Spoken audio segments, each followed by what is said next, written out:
All right. Hey, all you Cine-Pickers, and welcome to Cine-Picks with me, Michaela, and Kevin. Yay! So today, our Cine-Pick of the day was picked by Kevin. So, Yeah. Kevin, what movie did you have me watch? What was All your Cine? right, Michaela, my cinepick for you is the 1974 rock opera Phantom of the Paradise. Mm-hmm. Yeah. All Mm-hmm. right. So, Michaela, Yeah.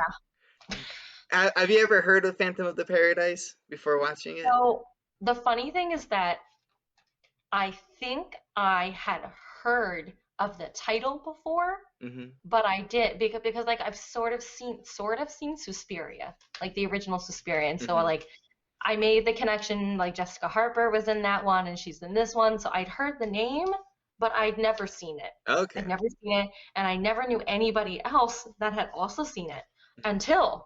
until today, Yeah. because I was posting some stuff on my Instagram story and my boss messaged me. Oh. Shout out Matthew Greer if you're watching this. I don't know if you do, but he messaged me and he was basically like, and I have yet to respond, but he said that he watched that when he Mm. was like a young adult and he Yeah. had the soundtrack and everything and he had a huge crush on Phoenix and Jessica Harper and the character. I Wow. was like, oh my God, was that? I have to wonder if this was like a movie, like an early cult film that like lots of people saw and was Mm-hmm. like beloved, and I just didn't know because Right. of my I guess lack of exposure to that movies from that time of history Yeah. period of time. All right. Have But you seen uh any rock operas? Or- that's a good question. Yeah. Have you seen Rocky Horror Picture Show? I think that's probably when you think about rock operas, that is like the top number one. Oh yeah, I've seen Rocky Horror Picture Show Okay. both on film and on film lots of times Yeah. and on stage as Right. well. The stage version is better, I Yeah, I think. kind of like the stage version. I It's guess it depends on who's doing it, but yeah, I saw the MTS production, and yeah, that was pretty good. So yeah, 'cause I've seen a couple rock operas, and generally I like rock operas. They I like them because it's a musical, but it kind of captures the culture of like rock from that period, and so each rock opera is from like each rock opera that I've seen is from like a slightly different period, or they have a different genre of rock music, and that changes the visual aesthetic. And and this one kind of it goes through it has a couple different genres of rock music, and every number they change the aesthetic to fit the genre of music, yeah. which I thought was really Also, I nice. really enjoyed that this movie. Oh, by the way, I still have to do my summary. Yeah. Okay. I haven't summarized it. Maybe I Right. should do that before we talk about it. Right. Yeah. So that way people know what are we even talking about. What is the Phantom of the? I really want to call it Phantom of the Toll Booth for some reason. Uh I just know I'm gonna right. mess it up. So wait, Like I did have you Black seen Tiger. the Phantom Toll Booth? No. No. Because What? that's another we have to add that one because that movie is bonkers. The Okay. Phantom Toll Okay. Booth. But Okay. anyways, we're not talking about the Phantom Toll Booth. We're talking about Phantom of the Paradise. It's some phantoms everywhere. Right. Phantoms. Phantom of the Opera. Danny Phantom. Anyway, Right. yes. So, wait. So Should can you? yeah, so You can you want me to? summarize yeah, go ahead do your summary of Phantom of the Paradise. I. Okay. So this movie is viewers. If you've seen anything, Phantom of the Opera, and kind of know how that movie goes, this is like Phantom of the Opera meets Rock of Ages. Yeah, pretty much. It's like Hmm. if Phantom of the Opera, but if Phantom of the Opera wasn't told from the perspective of the ingenue, but from the Phantom. Right. I want to think that this movie is called Phantom of the Paradise, Yeah. and the Paradise is a theater, Hmm. basically like a big concert hall, basically. And so the story is about it's the songwriter who's kind of like I don't know, he's kind of odd, an oddball, I Yeah. guess. Um, it's this whole thing of like he's writing songs, he wants his songs to be big, and he comes across these really corporate kind of producers. Mhm. Like the big producer's name is Swan, and basically they steal this guy's songs. Mhm. They imprison him and steal his teeth. um, he goes crazy, and then it's like this is my. I'm trying to make it as brief as I can, but it's really hard to summarize Yeah. without breaking down the skeleton, which is why I have 3 straight pages of notes because I was like, yeah.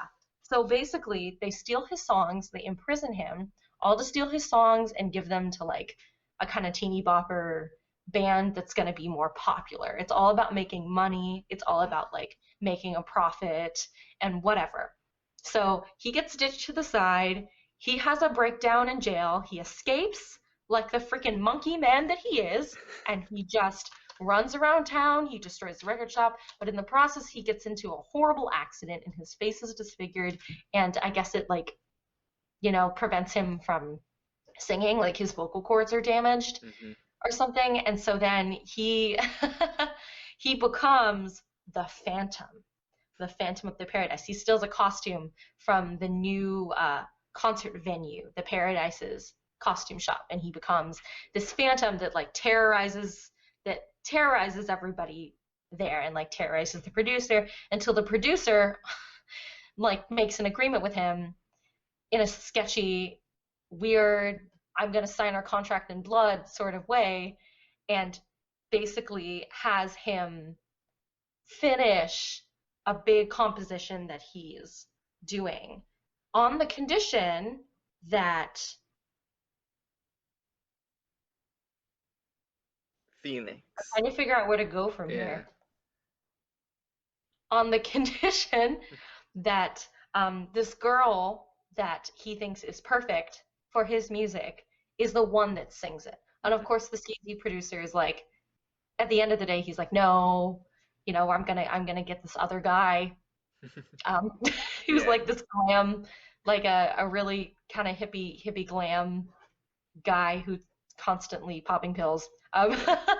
But like, yeah, yeah. So it's basically the whole movie is this struggle Mhm. between the guy who's the composer, his name is Winslow, Yeah. and Swan, and it's the two of them battling it out morally, and then the poor girl is just caught in the middle, kind of like, well, whatever. And then she has like a crisis of faith and she turns to the dark side and Yeah. gets seduced by the producer and whatever. Yeah, and but and there's some weird things in there too because like the producer makes them all sign contracts, kind of like selling their soul because apparently he sold his soul to the devil, so he just doesn't age. He's like immortal or Yeah. something. Um, I mean, that's like a side. It's like they throw it in the last 15 minutes of the movie. Mhm. Um, but that explains why he never ages and why Winslow seemingly doesn't die because he signed a contract and so he's like tethered to like everybody's tethered to this producer guy Mhm. because he was given because he gave away his soul to the devil. Yeah. And yeah, in the end, everybody dies. Yay! Yay. Yeah. I Yay! love it. That's a pretty good description. That's This movie, I saw it a couple years ago. I learned about it a long, long time ago. It was one of those, it is a cult film, and I remember like I saw it like on this list of cult movies, or it was what was it? It was a re-release. I think it might have been like a Blu-ray re-release, and it was like re-released with a bunch of these other cult films. And so I saw a trailer for it then, and I was like, wow, this is amazing, But then I didn't want to spend the money to buy it, so.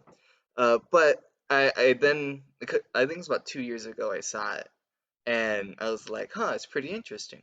And then when I rewatched it last night, I was like, this is actually really good. I was surprised. right. Like, cause I don't remember liking it that much the first time I saw it, and the second time I saw it, I was like, wow. I mean, it's not like a traditional musical where there's spontaneous musical numbers.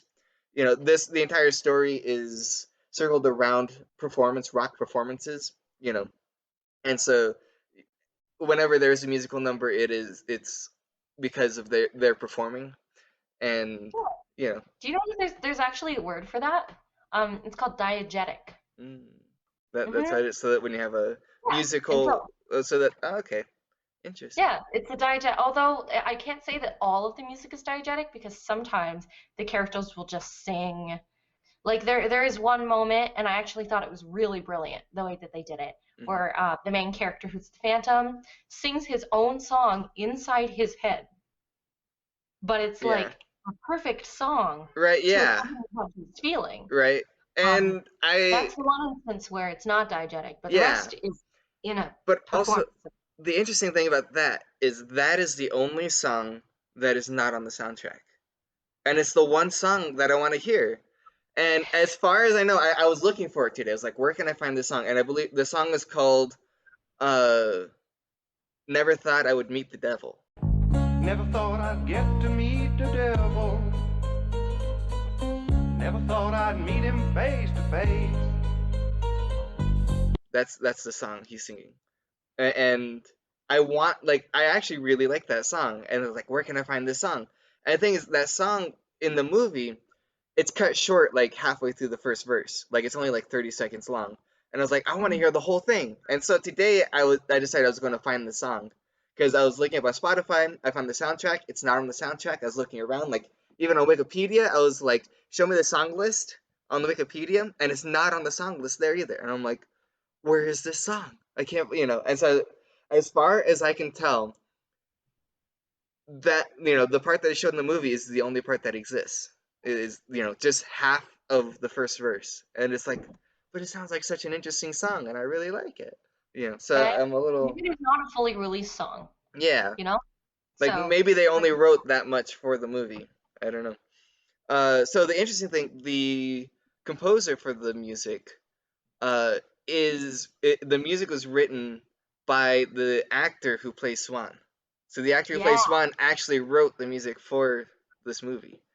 And so yeah. Which I thought was like really kind of cool yeah, because it's like he's a producer in real life right? and he's essentially like playing himself, but like a really egomaniacal, villainous Yeah, version of himself. But like, okay, that's where I have to say that this movie, how do I put it?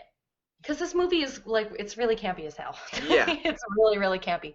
But honestly, I took him seriously as a villain mhm, yeah. because He was so while good. he says hilarious lines, Mhm, he's like weirdly realistic. And like you watch him like making actually really competent decisions that like an actual musician or producer would make. yeah, Like like he finds a way to get Winston's voice back by giving him this electronic box that's like strapped to him. mhm, You see him actually taking all of these taking synthesizer cords out and plugging them into like a really old style Moog synthesizer. yeah, But like I've actually played around on synthesizers like that because mhm, University of New Mexico has them, and I had the pleasure of getting to figure out how sounds like that are made. But that like what he was doing is like legit what yeah, people would have done with a synthesizer like that back then. You take and obviously it's all like it's been like compartmentalized nowadays mhm, with logic and stuff like right, that and doing and you can digitally alter stuff with a click of your mouse, but back then to do everything you legit had to take chords and just like yeah, them in crazy combinations. But like it was weirdly fascinating to like watch him do it mhm, because it was what like the way he's doing is actually how somebody would have done. yeah, And like there's a whole sequence too that's really cinematically cool where he sits and listens to auditions of people singing the same song in different song styles, yeah, but it's like this one shot crane take where mhm, they're all just like spinning around him in the dark.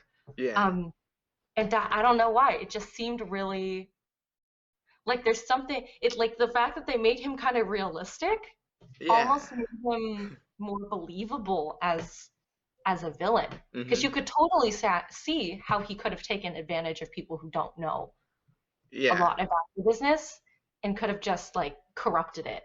mhm, So I'd like props to that character. I kind of think he's my favorite. I think He's kind of my favorite character.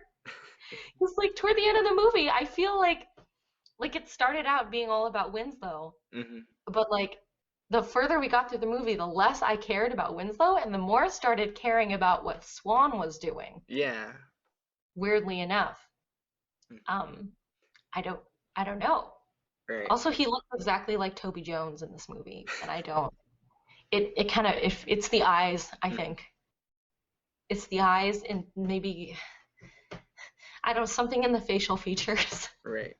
Like looks like Toby Jones and Alfred in the Alfred Hitchcock movie where he played Alfred Hitchcock. I don't know if you've seen it.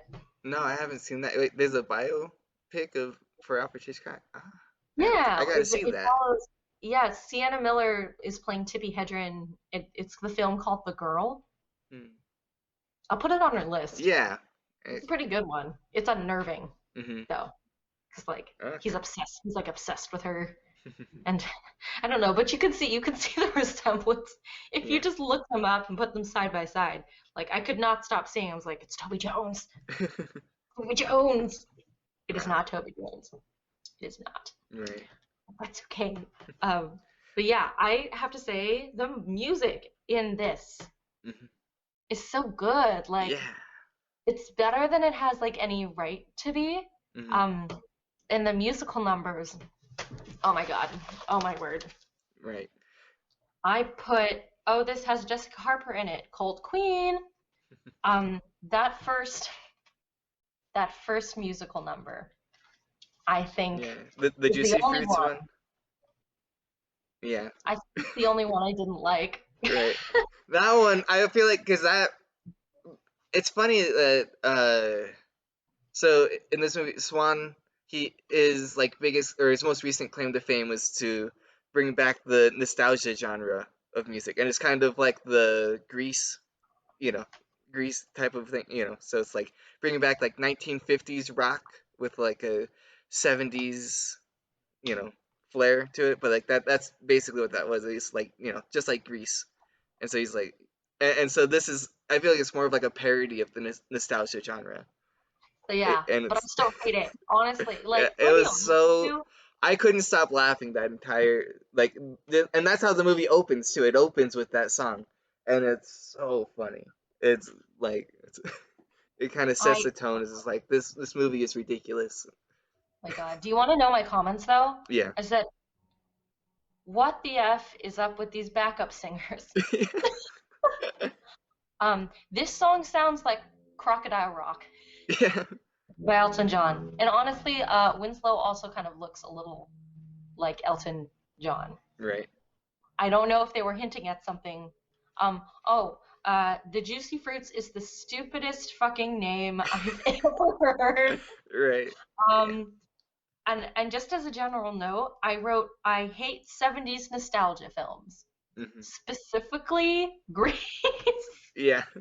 Like that's just a personal thing for me. Like I'm fine with the Teen Beach movies from like the actual era, like the 50s, Yeah. but for some reason, when the 70s and the 80s try to do it, Hmm. it seems like they take out the innocent fun of it Hmm. and it just seems weird to me. So like that's Yeah. why I've never really liked Grease. I like the stage musical actually of Grease when I saw it. I saw the US national tour. It was Yeah. really good. I enjoyed that. But I've never enjoyed the Grease movie. I haven't enjoyed Grease 2, none of the sequels. I don't know. It's not my thing. Right. And so I was really scared when this number came up. I was like, oh God, it's Right. gonna be like this the whole film. Yeah. I'm But like, really, that no. was the only. Well, actually, so that was the second nostalgia song. When during the second nostalgia song, the entire band dies, so you don't have to worry about it the rest of the time, right? Wait, If you what? remember, that's the surfing song that they have, or the it's kind of like a rehearsal. So they're singing it during like a rehearsal. That's when the Phantom first shows up, and he puts a bunch of dynamite in the back of the car. Oh yeah, And he blows actually, up the set. that scene was really cool. I mean, it was like super suspenseful because it's all one single take on two different cameras, and it's like a split screen. So you see like the stage, and you see the actors on stage singing the song, and then you see the Phantom on the other screen put the dynamite in the back of the car, and then you follow the car. You see the car like in the background, rolling in the background, and but also like the camera's following the car as well, and it's like done so well. And then there's uh then you see like a bunch of girls get on top of the car, but you're like, as the audience, you're like, that car's full of dynamite, like that's a bad idea, those girls are going to die. And then you see as the car starts to pull onto stage, one of the members of the Juicy Fruits is like, he's feeling sick or something. He's has to leave. He's like, I gotta go, I can't be here anymore, I gotta go. And so you're like, oh well, he's going to be saved. But then the stage manager is like, no, no, you don't go. You stay here. You can't go. Like, we're in the middle of rehearsal. You can't leave right now. Yeah, and so Mhm. like this guy, he could have survived, but no, like he's forced to stay on stage. And then the inevitable happens. Like the entire band hops onto the car, and then the car blows up, and then Yeah, everybody dies. And yeah. it's I do like, have this. but it was Oh, the suspense. The suspense was so good because it was all done in one single take, and it was like mhm. amazing. One take, split screen, and you see two different perspectives at the same time, and it's like, Oh yeah, I wrote that down too. I said the split screen is really unique. I say the only flaw to that is the fact that because they had two screens on, I think it meant that the sound was like synced and double volumized, which meant that like it yeah, was really loud, so I couldn't hear dialogue. Really? right, I could yeah, not tell. I couldn't tell why the guy was like, I have to go, I have to go. I was like, hmm I don't know, and I had yeah, to keep right, like rewinding because I couldn't hear anything. But by far, that was so like, can you imagine how much coordination it right, took to film that? Because yeah, you have the split screen, but you can't see the camera. right, Like yeah, there's a shot where they're filming head on hmm the rehearsal of the one guy singing. And you see in the corner, you see the other guy being like, I have to go, I'm not feeling good. yeah, But then there's a camera in the wings, hmm and you can see the guy on stage singing and the guy in the wings being like, I don't feel good, simultaneously, right, like merging, but you don't see the other camera. yeah, So, like, I don't know how they managed to navigate that, but right. it was really cool. Like, that's a tactic that they actually do in the actual Phantom of the Opera as well. I don't know if you've seen Phantom of the Opera live. Actually, now you like the Gerard Butler one, No, like or the stage oh, the musical. stage musical? I've seen a recording of the stage musical, like the 25th anniversary. Like but I've never actually seen it live. Oh yeah. When it's live, what they do is, I mean, it depends on like whether you look at the Broadway one or whether you go to one of the US National Tour ones. Hmm. But I mostly went to the touring ones, and they make use of like all parts of the set. They've got multiple levels where like they'll spotlight through the lighting Hmm. when characters are talking. So like some of them will be like things will be happening at the same time. I don't know how to describe it.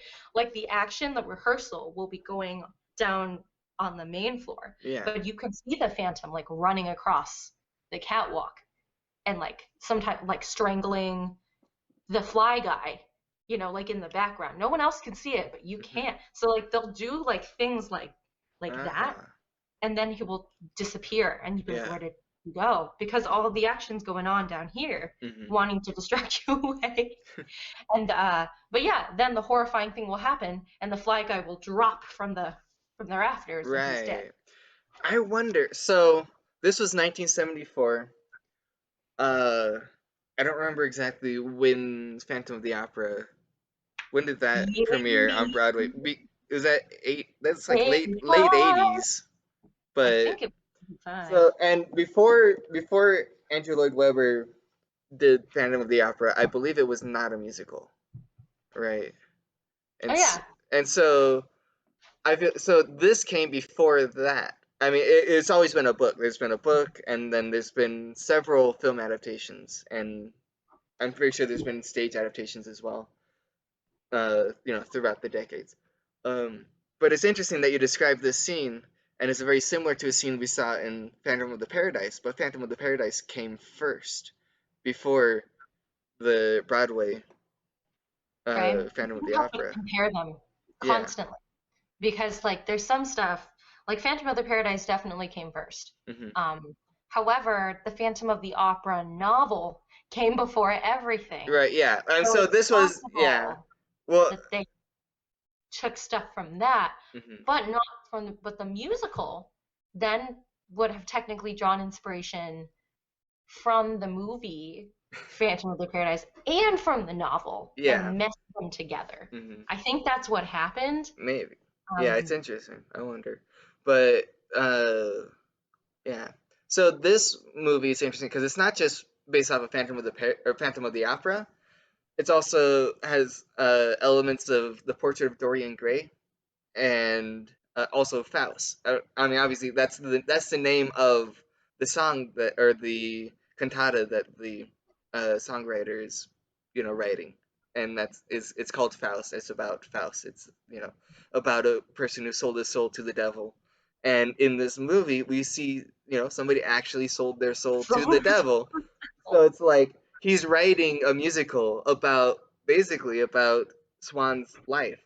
This is Swan's life, him selling his soul to the devil, and this is a musical about somebody selling their soul to the devil. It's like, yeah, it's very kind of like convoluted in a way yeah, because it's like they sold their soul to someone who sold their soul yeah. to people. But it also is really interesting. So uh, as we said before, when the Phantom he tries to kill himself, but he can't kill himself because he's tied to Swan through the contract. And so he tries to kill Swan, but he can't kill Swan because Swan is also under a contract. And so, right, and I so he laughed needs to so figure out how to hard. break Swan's contract in order to break his contract. Uh, but the thing is interesting as because as we mentioned before, the juicy fruits die in the fiery car explosion. I don't know if you noticed this during the credits. During the credits, they have like that scene where they show like several scenes from the movie, and then like, this person played by this person, and then Mhm, like mhm. those types of credits. And for the juicy fruits, they show the juicy fruits. Then they show uh they show was it Beef's backup singers, and Yeah. and then you find out that Beef's backup singer and they're played by the same people, the same Yeah. actors. I was And thinking, so now I'm thinking that the Juicy Fruits did not die in the explosion because they're under contract. And so they actually didn't die, but Swan decided to basically recast them. And because he promised the Phantom, I won't use the Juicy Fruits anymore. But you're like, well, obviously you can't use the Juicy Fruits because they're dead. But that's not how Swan says it. He says, I just won't use the Juicy Fruits. And mhm. so he uses the Juicy Fruits to be the backup singers for Beef, who is the new star of Yeah. I the thing. assumed, Yeah. see, and I didn't think that they died. Like Yeah. I thought that it was just the girls in the car. Hmm. Like there was a lot going on, so I Yeah. think maybe I wasn't paying attention well enough, but like I thought that just the girls died in the explosion and that the guys were still alive because then I saw them in the background and I was like, "Oh, it's the same like it obviously looks like the same guys." Yeah. So I guess they didn't die after all. I was like, "Oh, okay." So, but now I don't know now. Yeah, but it's interesting because I think that they actually couldn't be killed, and it's actually because it's something when I watched it, actually the first two times I watched it, I didn't realize it until watching the credits this last time watching it that I realized that there was the same actors playing all of these different roles. They were playing like the Juicy Fruits, and then they were playing the backup singers for Beef, and now like, oh wait a minute, they are the same people because they're disguised very well. They're wearing wigs and makeup, and so you can't actually like it. And also, it's weird. They've got these faces that just kind of you know are unrecognizable. They're just like really kind of plain. And so when they are disguised, you don't like. And I had no idea. And then after watching it, and then I was like looking really closely, like, oh, I guess they are the same actors. And so it's interesting that like It's like they a weird they're still uncanny under valley yeah they're still there. under contract with Swan, but with the agreement with which I don't know, but Wait, but that doesn't or make sense no though, Swan because wouldn't everybody on that set be under contract, including the girls? I don't know. Let's see. So I feel like maybe not. I feel like people who are not expendable are under contract, and so uh, Winslow would be under contract because he's very useful. He's a very good songwriter. He writes hits. That's his. And so Winslow, you can't let Winslow die or leave. So he's under contract, and like the Juicy Fruits as well are under contract because they're his stars. That's the thing. That was the thing that made Death Records, the the top record company, and uh, so like the Juicy Fruits are really important, and then also you have uh what's her name? Phoenix, you know. Yeah. And so you got to put her under contract. But the backup singers and the background girls, they're kind of expendable, they don't Maybe need. they're more like groupies than Yeah, like than anything. right. And as we see So from the beginning, or like during the audition scene, like the first audition scene, not like the real audition, but like the fake audition scene, it was, you know, the it girl, definitely it's felt not hilarious. this, they're not struggling to get girls. Oh yeah. So Can we talk about that scene, by the yeah, way? Because yeah. I wrote down, I think, hang on. I like that it's a very casting couch situation. Yeah, Obviously, like literally, there's a couch. there's a literal couch and things happen on the couch. I Right. could not believe though that they were ballsy enough to keep that in the film. Yeah. So That that like was something they I was. literally just sexually assaulted females on a couch behind a closed door, and then she walks out and she's like, "Oh dang it, not again." Yeah. No. So that was an interesting uh scene. The way they shot that scene was interesting because they didn't actually show anything. But after that scene, you're convinced, you saw somebody get raped, like for sure. But they didn't actually show anything. And so if you actually go back and watch it, you see they open up the door and the guy is getting off of the couch and the girl runs away. And then they pull another girl in and he throws the girl on the couch and then they close the door again. So you don't Yeah, so you yeah, don't actually it's so see hard. you don't actually see anything. You in your mind you see more than your eyes actually saw. And so it's very quickly gets the point across exactly what's happening. It's unmistakable. You know exactly what's going on you know Right? but they Which don't is the funny actually they thing. don't actually have to show you as much, and that's probably the reason why they're able to get away with it, because they didn't actually show anything, but it's I it's also think it's the very tone suggested. that they had. The Yeah. fact that that whole sequence is supposed to be kind of humorous. Like Hmm. the whole process of like when Winslow comes in and he's like, "Oh, there's all these women and they're awful singers." Yeah. Like obviously. With the funny and I did write I said, "Oh my God, it's a casting call for all sopranos. This is very accurate." Um This is very accurate that everybody's just very much like strictly business, but like everybody's taking themselves way too seriously. Yeah. So it's kind of like it's like this funny kind of humorous sort of thing. That and the fact that Winslow is so goal oriented that he doesn't at all point out like the problem of, oh, he just saw his new friend that he made get into a lot of trouble behind the closed door, Hmm. and then he comes out and he's like, did Swan say anything about me? Yeah. Are you picking on her? You want to like make it, and then he does the weirdest unthinkable thing, which, and I didn't notice that he did it until all the girls like climbed off of him, and I was like, Right. what? Yeah. He dresses up as one of the girls and sneaks in to the And like not even like a really good disguise, like because all the girls are wearing like silk pajamas and like very scantalously clad and everything, and then you see him, he's dressed in like this floral nightgown that like some grandmother would wear, like it's like uh, It's really bad. It's right. really But I think it just makes it that much more funny.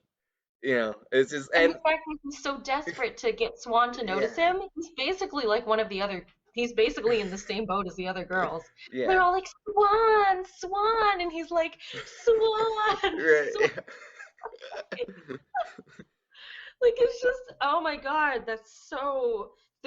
There are interesting things that happen in this movie. hmm, Like they take it to another level of like weird, you hmm, know?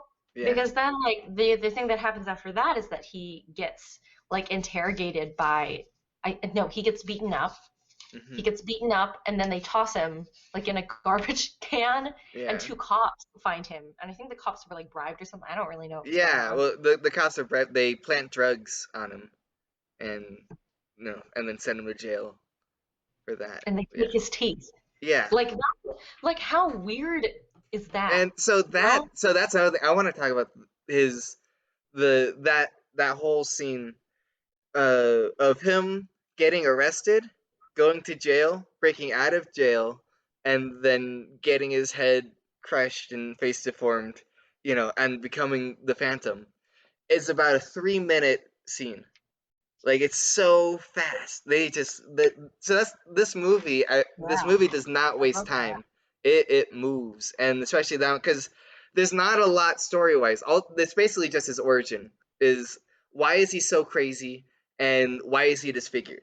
Because that's the thing. Because it's based off of Phantom of the Opera. Phantom of the Opera, the Phantom is disfigured, and so in this movie, the Phantom also has to be disfigured.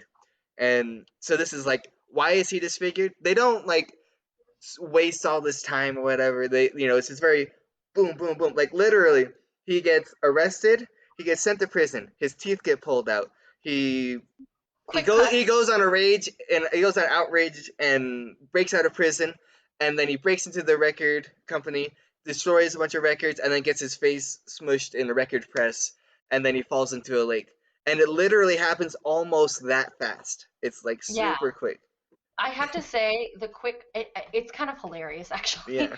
Like the quick cut, because like you don't, and again, you don't see anything. You don't see his teeth getting pulled. Hmm. It just like they're talking about it. Yeah. They're like, we're gonna replace your teeth with these metal things because it prevents infection or something like that. Yeah. And like you get the close up on his face and he's like,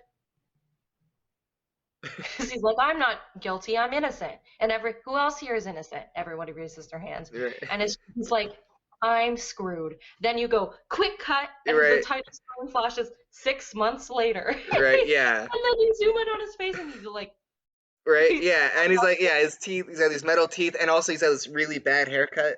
Like, it's and obviously, he's clearly not looking prison good. has not been good to him.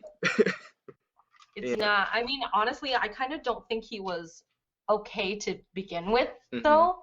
Like that was Yeah. kind of hinted at. Yeah, Because he he- had a little rage. Yeah, he's got a little rage problem, and so that's at the very beginning of the movie you see that. So he's got the potential to go crazy, but that was He like, but now he's been like really been pushed to the max because like he hasn't been doing very good in prison for the past 6 months. You look at him, he looks terrible, and then he hears on the radio the Juicy Fruits are now singing his song.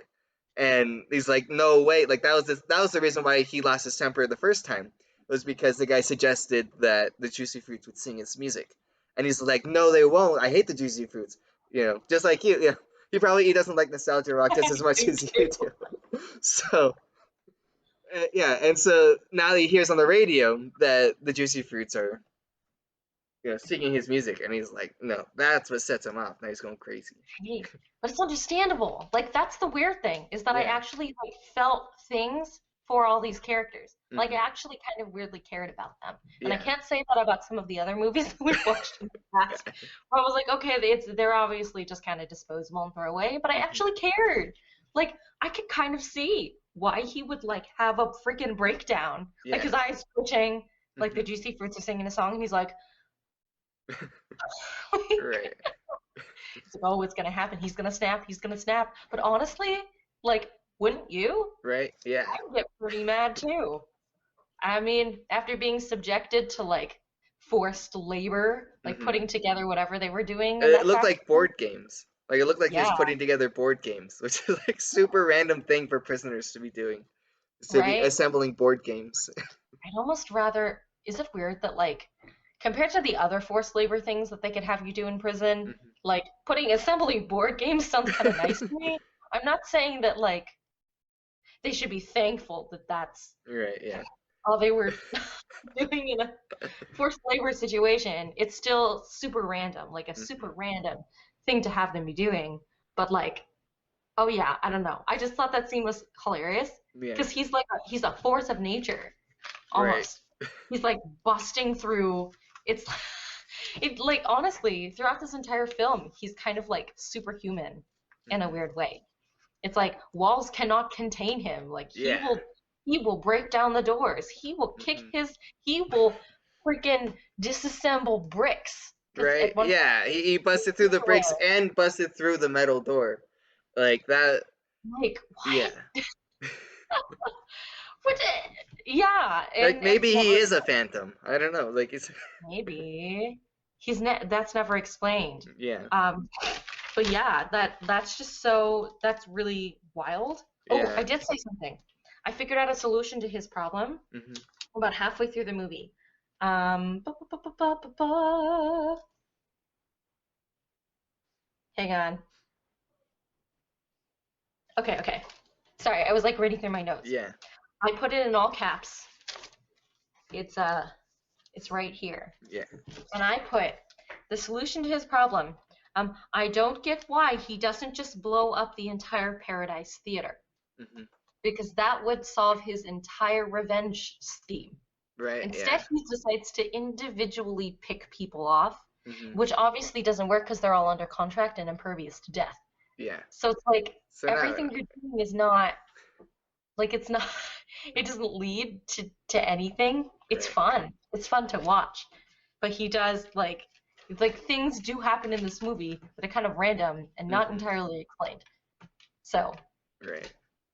it is what it is, I Yeah. guess. But yeah, cinematography stuff in here really, really cool. The music is slapping. I even was entertained with the ballads that Yeah. because like there's like a dream sequence in the very beginning where he's like playing and singing that one song Hmm. that we all like so much. Um, but then like Jessica Harper's character Phoenix sings a few ballads, Hmm. but they're pretty good, Yeah. pretty good. And like normally I get sleepy Hmm. during like 80s 70s ish ballads like that. I'm like, Hmm. oh, it's another one. But I did not get disappointed when she sang it, and I don't know if she actually sang that Yeah. role or not, but pretty That's good. good. She sounded like Linda, what's her name? Oh my God, Linda I don't know. Linda Ronstadt. Okay. I It don't was know who that is. believable. But yeah. She sounded like Linda Ronstadt. She was Maybelle in Pirates of Penzance in the Okay. Kevin Klein. Yeah. Yeah, she has her voice. I was like, oh my gosh. I would have freaked out. Yeah. I thought it was believable. She's a star. Right. She's a star. So in a way, it's like that's why this movie, I think, I don't understand why it got so many negative reviews. I think it's because it doesn't take itself too seriously. But there's enough like realistic elements in it that I think maybe people might have gotten confused Hmm. because I think the critics liked it, but audiences, for some reason, I can't remember what Yeah. happened with that. It was weird. It got negative reviews, but Hmm. now people like it for what it is. Right. Um, Yeah. I like it. So yeah. I don't know. It's interesting. I guess it was somewhat successful. Uh. I mean, it was produced with a $1.5 million budget, and then they sold, and it was independently financed, so it's an indie film, and then it was sold to, I forget what studio, but it was sold to some studio for distribution for $2 million plus royalties, and so yeah, and I don't know, I guess it did all right. I mean, it's still around. Yeah. I want to go to a midnight screening of this. Yeah, Like, this is like definitely like cult film material, like midnight showing. right? I feel like it's campy enough that it's I mean it might have been divisive when it came out, Hmm. but like you can't deny it's still really entertaining. There's some smart references in here. Did you catch the Psycho reference Yeah, within the that was so. I love that scene. I think we should talk about Beef, because that character, I beef, he's solid so beef. funny. It's so like, because you see Beef, and like when you first meet Beef during the audition, that cool audition scene you're talking about, where like he's turning around in his chair and like there's spotlights coming on each individual act, and you see Beef and you're like, this is the worst one yet. Like, but Swan is like, no, like I like this guy, and you're like, what? Turns What is out his he's name? actually really good. Like, Right? when he's on stage, like he's quite the entertainer, and like his voice isn't When is that he bad. like, oh Yeah, God. and so you're like, I guess Swan, like that's the thing about Swan is you want to believe that Swan he got where he is now because of the deal he made with the devil, like it's not legit or whatever, but no, it's actually legit, and like you see in the when you find out when you watch the videotape of him making the deal with the devil that he was actually already a big hit by himself. He's like a musical prodigy. And so when he sees Beef, he sees something in Beef that I don't see. And it worked out. Like that final performance, I was like, this, like, I would love to see that show. That would be an awesome Yeah. Can show. we talk? Okay. Can we talk about that?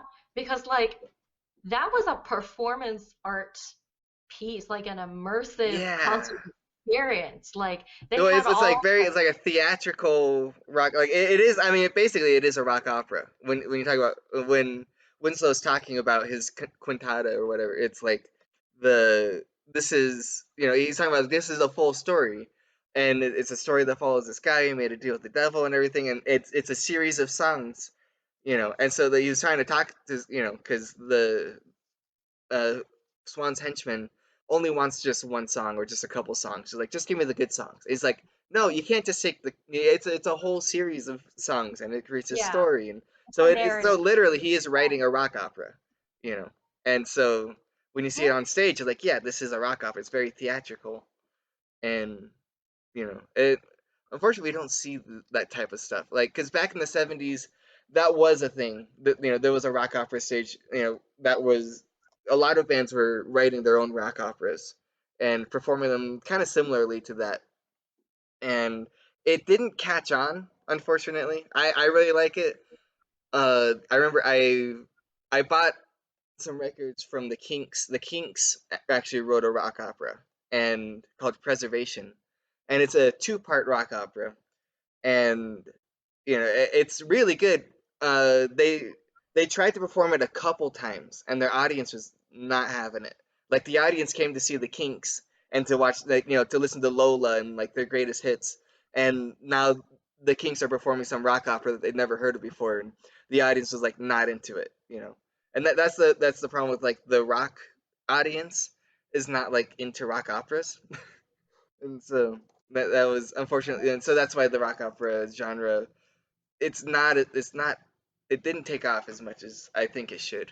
Because I the I don't want to Who, debate that though. yeah, well, as far as the performance side, in film, because now you're hitting the film audience, and like that, because Rocky Horror Picture Show is good like on film, but and it was written for film.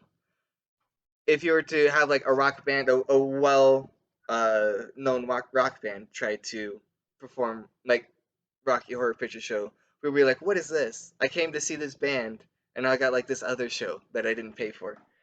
Oh yeah. And Yeah. so yeah, Well, the Who, I think it helped. The Who also wrote a rock opera. They did Tommy, and that and so that one helped because they produced the movie along with the rock opera, and so now they've got a movie, and now when they perform it in concert, people have already watched the movie and they love the movie.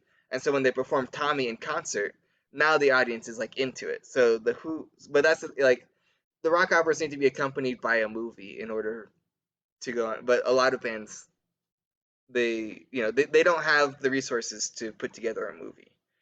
can I throw out really quickly like a little lifeboat for Beyonce though? Mhm. Because Beyonce she's not really a rock artist, she's an R&B artist. Yeah. But I do want to say that modern artists today have taken that format of like the whole like let me tell a story through a series of songs that are all Hmm. kind of interconnected. It's not as explicitly stated Yeah. around like a specific character per se, but more like themes and ideas. So I Yeah. think that's common. Like Beyonce So, did that with the whole Lion King album. Lemonade mhm, came out in like sequences. right. Lady Gaga also has that sort of thing going on, Mhm. where she's like, I'm making a statement with a common set of songs that I'm releasing within a close period of time.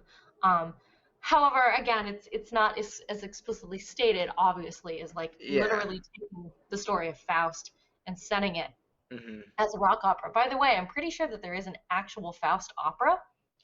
Yeah, that So, wouldn't surprise me. because it's so freaking cool. Wait a second. Wait a second. There is. Oh my God. I mean, it's not like called Faust, but like it's there. Oh my God. Yeah. There are tons of operas that are Mhm. based on that. Don Giovanni is kind of about, right? I don't Because know that doesn't one. he sort of sell his soul to the. I know he gets direct to hell at the end of the. Let's just cut this part out of the video Yeah, because I I don't don't know know. what I'm talking about, but you get what I'm saying, Yeah. right? So, anyway, let's go back to beef because I don't think we talked about beef enough, and I think we need to talk about beef because he's so funny. He's the funniest. Every time he speaks, it's funny. Man, you better get yourself a castrato for this, because it's a little out of my range. What was that? Now, if I don't want to do a show, it's not because I got stage fright. It's because some creature from beyond doesn't want me to do the show. Now, gang, wait! It's like his reactions to everything. It's like his voice is so funny. Like it's not the voice you think that you would hear from that kind of singer, from like a metal sing or like Metalcore rock. hard rock singer. Yeah. And so Oh it yeah. and It's everything like and when the Phantom yeah, when, that psycho scene you're talking about when the Phantom comes in with a knife and he cuts open the shower curtain and then you think he's going to stab Beef, but instead he grabs the plunger and sticks it over his mouth to keep him from screaming. Uh, it's so funny. again with the subverting your expectations with Yeah. something really funny is like that's what this movie is like really really good at. Hmm. But yeah, Beef. I was not expecting half of the things that happened. Yeah. Half the funny things to come just from that character alone. Um, yeah, I don't know. I definitely did. I filmed a few clips of Beef Yeah. during the movie and Right. sent them to friends because I was just like, I don't know what he's doing, but like he's like iconic kind of. Yeah. It's so He's funny. I a just true icon. everything, all of it, all of his dialogue. It's super well written. He's kind of like the Carlotta of the Yeah. story. Like in Phantom of the Opera, you've got the diva Carlotta, Yeah. that gets sabotaged on stage, just like Beef gets sabotaged on stage, Mhm. only he gets electrocuted Yeah. in front of everybody, and I think he dies And he too. spontaneously combusts. He catches on fire. Like But you don't see it. Like you on don't see stage. him like in flames. You just see him going like. Yeah, you see the fire, and then the Exhausting. stage manager's like, "Somebody got a fire extinguisher." You see the reactions from people. So that's where like another part where you you see or you see less than you think you saw. So you see him getting electrocuted, and the electrocution scene is like really cool. Like how they did that is kind of like stop motiony and like jerky and disorienting. And Also, then how freaking funny that the Phantom electrocutes him with a giant neon sign of a lightning bolt. right, yeah. Just, I can't. Mhm. Sorry, continue. Yeah, yeah. Beef. I think Beef was my favorite character in the whole movie. I was sad to see him go. I wanted But more of Beef having beef with Swan. right, Like, I yeah. wanted more interaction Hmm. between the two of them. Because I'm like, I think Swan could take him. Right. Swan could take his attitude Hmm. and But turn it into yeah, something. I don't know. It's good, and that final musical number with him, like even before he comes on, and you have his backup band or his backup singer, like the band is, singing their song before he comes on, and like that song was so good and like very theatrical, and like they're cutting the limbs off of the audience and everything, and it's like Yeah, very like it's really so good. into it. Yeah. And like everyone's so into it. Yeah. Like they even dress up Phoenix, and then somehow she like changes out of costume like halfway through that performance Hmm. and changes into something else. But like it was so it reminded me of Cats or Yeah. Kiss. It reminded me of Kiss. Yeah, A lot Kiss. of the Kiss Yeah, performance. yeah, actually it was, yeah, it's got that glam rock, but it's like that dark glam rock thing, because Kiss, they would do stuff like that where, they're like, I don't know. I saw a clip of like a Kiss concert, and like the lead singer would like slit his own throat and there's like blood everywhere, and so like there's that kind of stuff, and so Right. yeah, and so Like the harsh makeup mhm. lines contrasting with the blood when he opened his mouth and Yeah, stuff. and also like Alice Cooper as well. Like it's similar things to, like with Alice Cooper. I think no, that was Ozzy who bit a bat. You know, who ate a live bat on stage. Ozzy Osbourne did that one. But what did Alice Cooper? He used to do really like theatrical stuff in his shows as well back then. So yeah, Right. And there's some kind of novelty to it. Like right. I kind of enjoy going to a concert and expecting to get like a full experience. Yeah. I think it's nice to have like a singer do like just sing the songs. Just Mhm. sing the songs we all know and love. But then it's oh my gosh, you can take it to a whole other level by having like the full a story Mhm. experience to go along with your songs. Like, I don't know, I just think there's something so cool about that. Yeah. Like, I'm trying to think if I've like ever been to any concerts that had stuff. Yeah. I Like I know don't. like Lady Gaga does stuff like that, Kim Mhm. Petras. That I Yeah. mean, that's the benefit of going to like rock concerts specifically and metal concerts is that I feel like it's a shared group Mhm. experience and there's something very exciting Yeah. about that. Once you're there in person, like there's just something about crowd mentality Mhm. and the energy of a performance that is just like really exciting. And Yeah. I mean obviously that's what happens in this film is like the audience definitely is like really rowdy. And I think that's probably where a lot of the criticism that people have for the film draws in because I felt like stuff just got really chaotic toward the end of the movie Mhm. and like the audience was almost too just like was almost distracting me from the main action, Yeah. you know, because they Right. were Yeah. contributing to a lot of like Swan gets stabbed, Mhm. but then the audience picks him up and continues to stab him. Yeah. Right. They're just so frenzied. Yeah. Um, I yeah.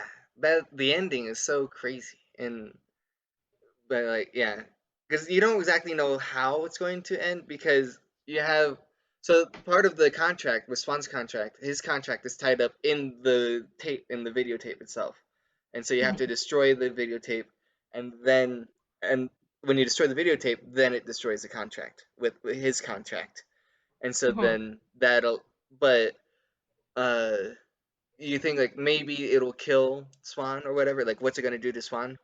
And mhm, so Swanee goes on the stage with his mask on, and so um, there's something about him not wanting pictures taken of him, and so as an audience member, I'm assuming that's why he's wearing a mask, is because this is a very public thing he's doing, and somebody might have a camera, and he doesn't want somebody taking a picture of him, yeah. and so, but then he takes the mask off, and it's like, and it was like there's no skin on his face. It's like crazy, So it must have had been a result of destroying his contract.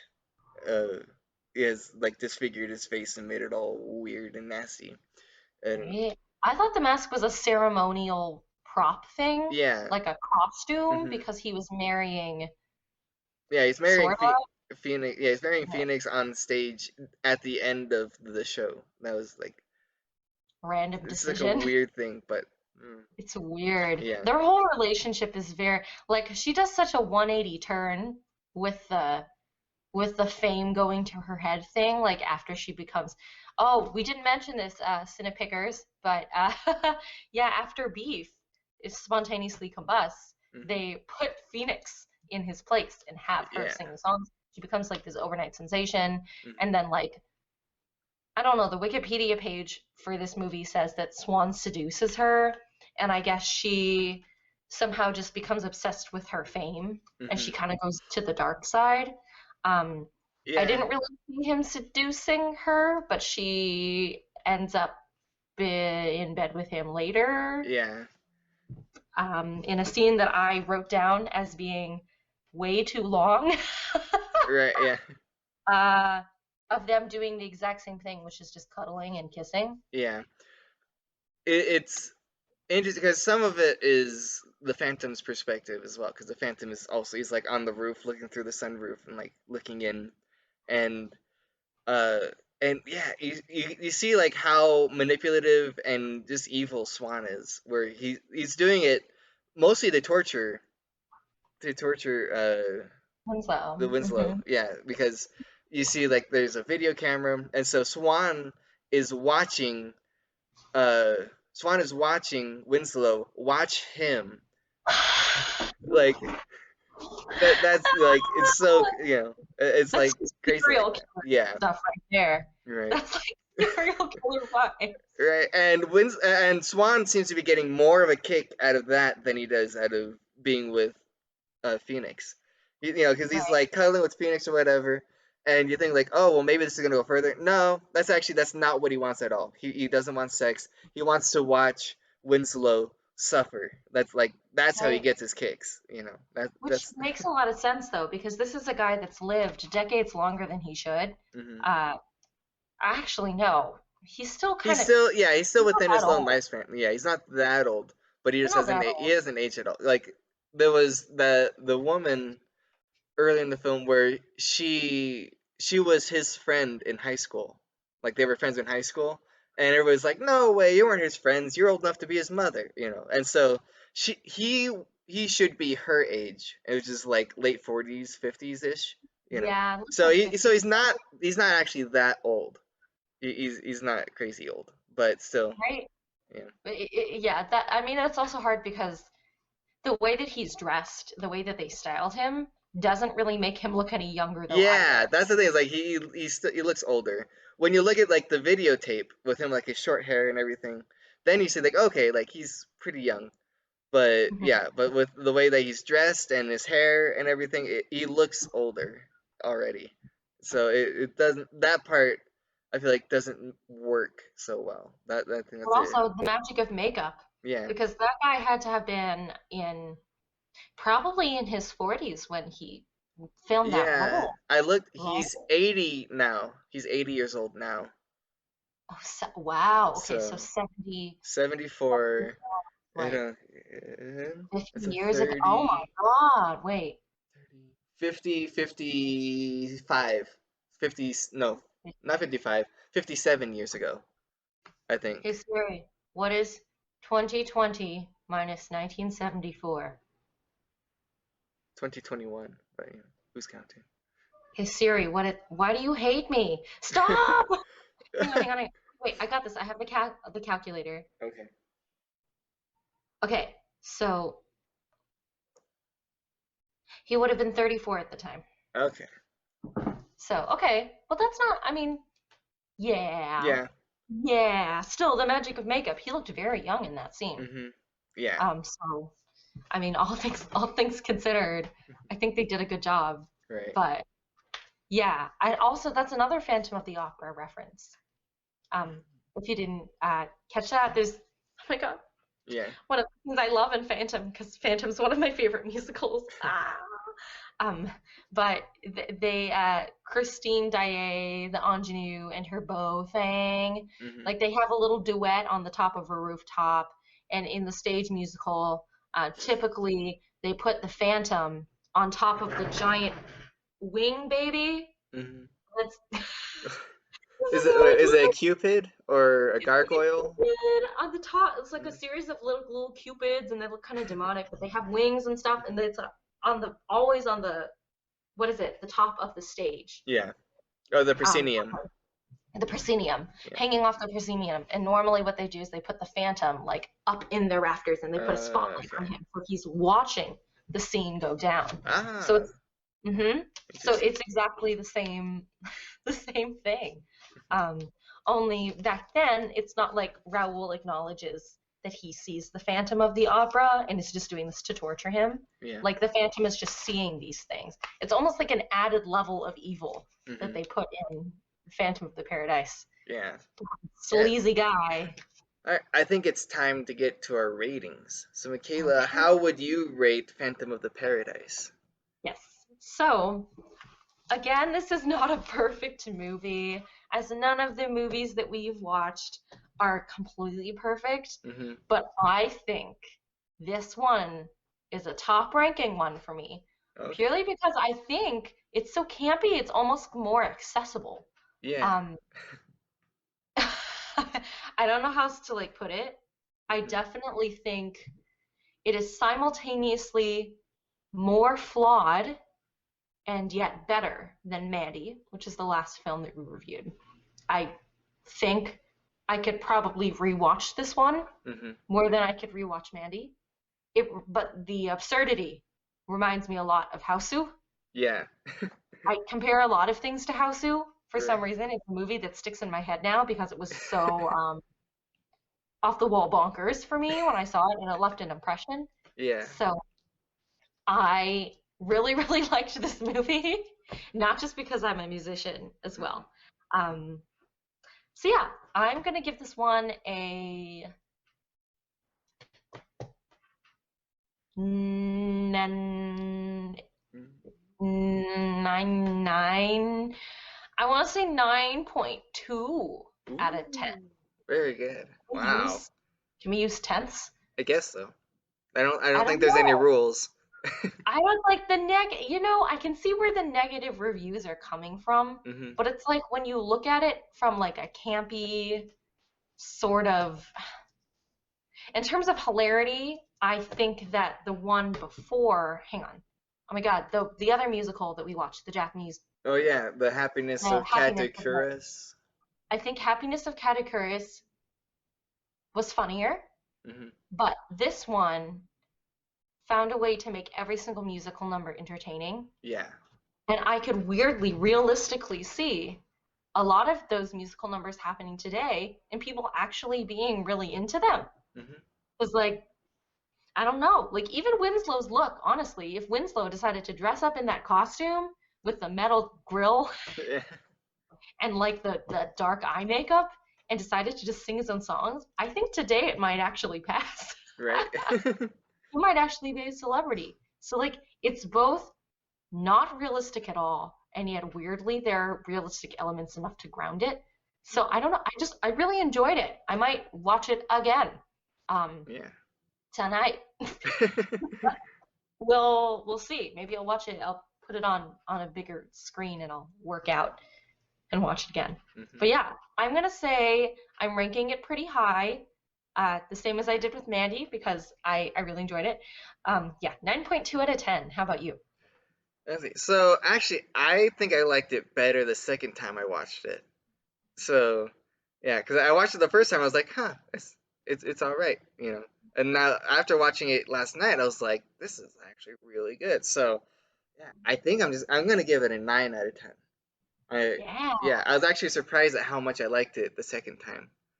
So maybe it deserves repeat viewing. I don't know. So Michaela, next week is your week to pick the movie for me to watch. So what is your Cine-Pick for next week? All right. So my Cine-Pick for you, Kevin, is the second, I guess, kind of mainstream Ari Aster film, Midsommar. All right. Correctly. I just call it Midsummer. And Midsummer. I don't know. Samar. I'm not too picky with it. It's like you misspelled summer. Good job. Oh, whatever. So I haven't seen this one. I don't know. Maybe because I saw Hereditary and I really liked Hereditary, but what a movie. That is an exhausting movie. And I don't know if I was up for watching Midsummer when it came out. I was like I was still like recovering from Hereditary, and I was like, I don't know if I can do it again. But we'll do it. I think I'm ready. So, all right, sounds good, Michaela. So, yeah, thank you for watching Phantom of the Paradise and talking about it with me. And thank you everybody for watching our discussion on Phantom of the Paradise. If you liked it, like the video. Don't forget to subscribe so that way you don't miss our conversation about Midsummer next week. Yay! Yay! Alright, this has been Cine-Picks with Michaela and Kevin. Goodbye. Bye.